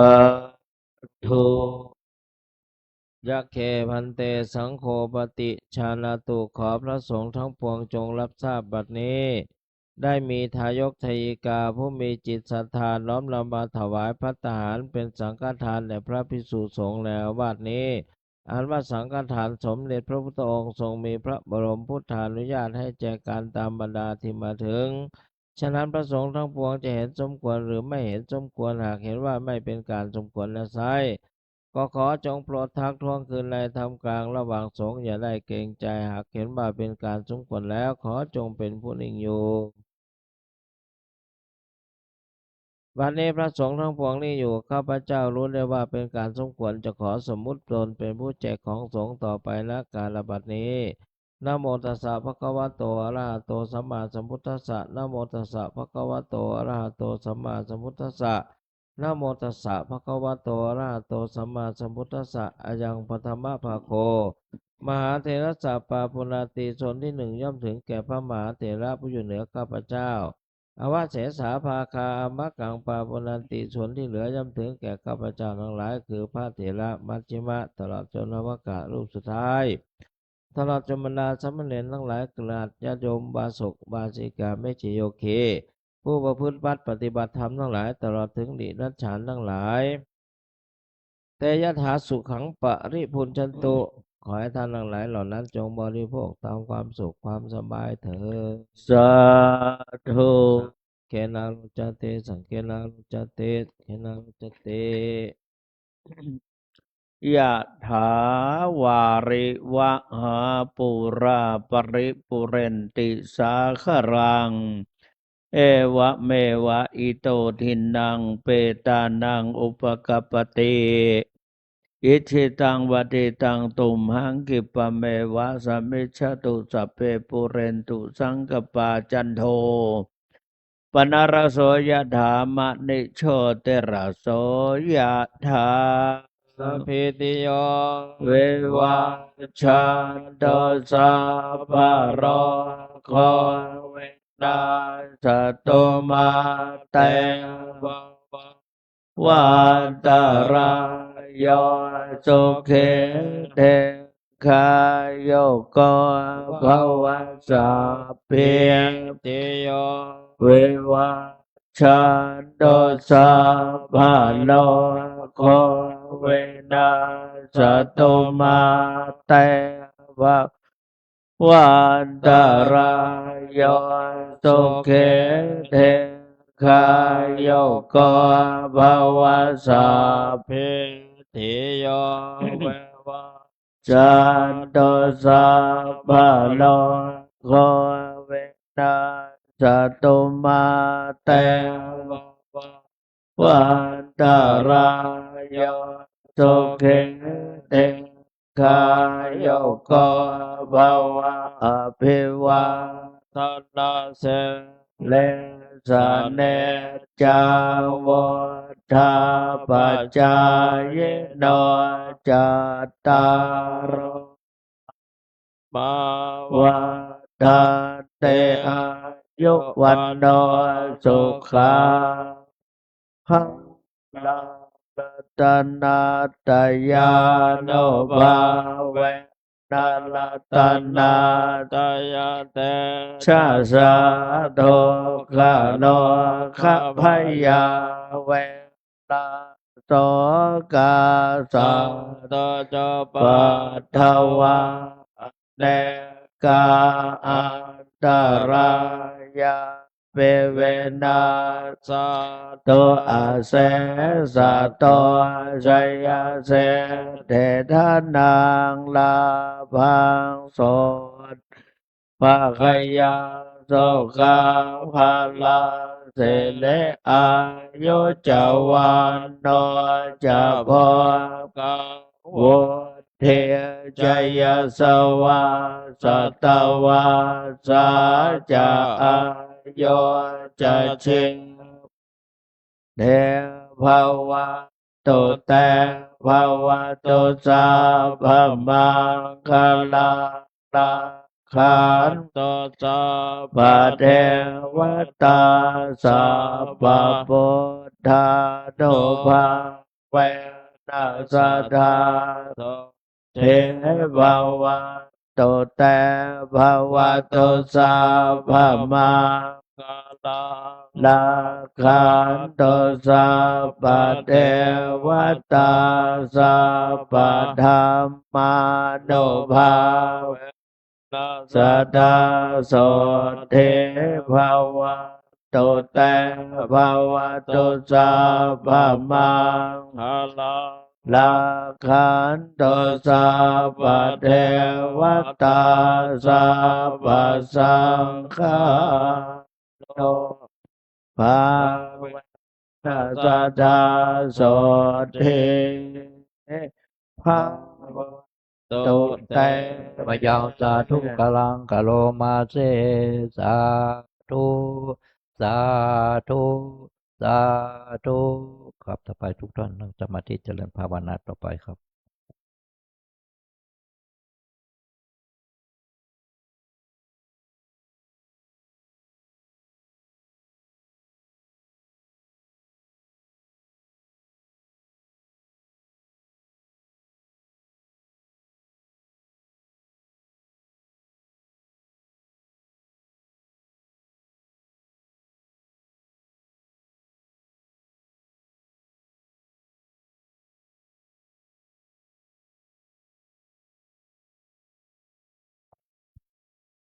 ครับสมควรเกินเวลา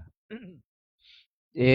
ตังตานากัมมังนิปานาปัญจายโยตุโนเนจาเอตังศีลากัมมังนิปานาโหตุโนเนจาเอตังภาวนากัมมังนิปานาปัจจัยตุโนเนจายังกินเจโกชาลังกาตาปังกัมมังสะเพเอกตังปุญญาโนอนุโมทันโตสุนันโตพนโตเยสมิงทานเนอาเทกาตาเทกาโยกาสัตตาโอนโตสัพพสัตตาเคอันตานังปาเลหาลันโตมาตาปิตาโสเคตาหนโทกัปปามุจันโตสัพเพญาเตกาสุเคตาโตกัปปามุจันโตสัพเพตาโอนโตโตกัปปามุจันโตสัพเพสัพเพยากาสัพเพเปตาโสเคตาโอนโตโตกัปปามุจันโตสัพเพนาคาตาโอนโตโตกัปปามุจันโตสัพเพเตวาสุเคตาโอนโตโตปะโมจันโตสัพเพจาริโยปัจจายาตาหนโตโตกัปปะมุจันโตสัพพะสัมปัตตินังมิจันตุโมวันตามิพุทธังสัพพะเมธรรมันธรรมเมวันเทวันตาเมปะเมโตสังฆามันธรรมเมวันเทวันตาเมสังฆังสัพพะเม โกโลปัชฌาจาริเยสปะเมโตสังฆามาทัมเมวันเทวันตาทานาสัพพะเมโตสังฆามาทัมเม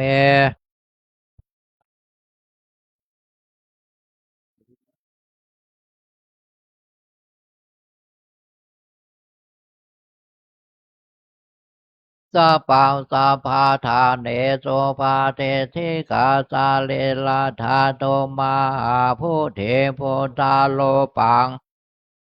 สัตตานันตาโลเกเทวะโลเกปรัมมาโลเกจัมโพธิเป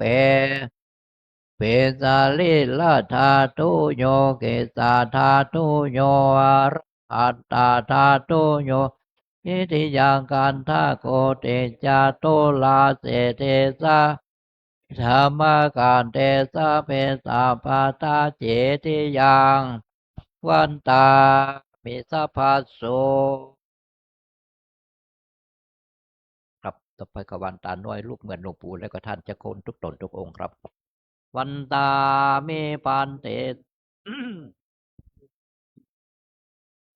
คันเตระมะยังกาตังปุญญังสามินาโนโมเทตาพังสามินายังไม่หังตาตาพังสาธุสา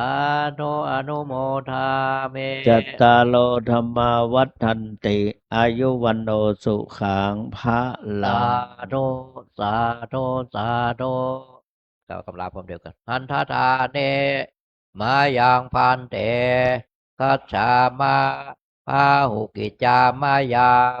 ภาโอกาสเนยา ยสถานิตุมเหกาลังมัญญทา สาธุพันเต สาธุพันเต สาธุพันเต